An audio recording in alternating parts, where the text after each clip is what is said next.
در جلسه ایدانه که به مناسبت روز انرژتیکا برگزار شد، نمایندگان شرکت برق تاجیک و مقامات اجرایی حاکمیت دولتی شهر ترسانزاده اشتراک نموده کارمندان ساحه را با عید کسبی تبریک نمودند.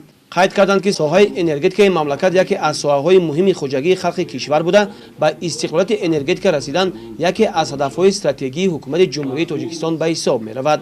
کارمندان شبکه‌های برق ترسانزاده نیز در قطار هزاران متخصصان ساحه برای تامین منتظم اهالی منطقه با نیروی برق خوش‌صفت زحمت شبانه روزی کشیده عید کسبی خود را با دستاوردهای بلند مهنتی استقبال گرفتند.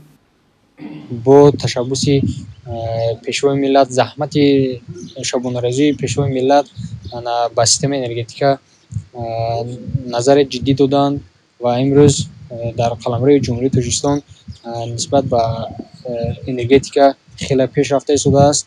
ما کارمندان شبکه‌های برق ترسانزاده برای نایل گشتن به این سیستم انرژتیک شب و روز زحمت کشیده شده ایم.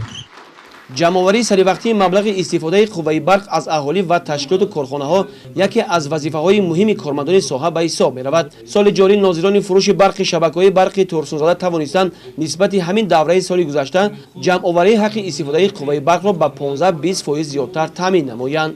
آرزوی چند ساله مردم تاجیک بود که با استقلالیت انرژتیکی رسند.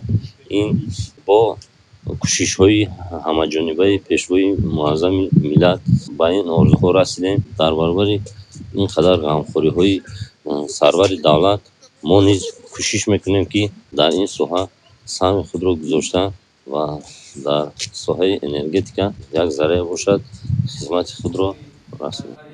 در چاره‌بینی نمایندگان از موفقیت‌های کارمندان و متخصصان شبکه‌های برق ترسانزاده و سهم ارزنده‌شان در تامین استقلال انرژتیکی کشور یادآور گشته برای زحمت‌های شبانه‌روزی‌شان اظهار سپاس و مینه‌داری نمودند.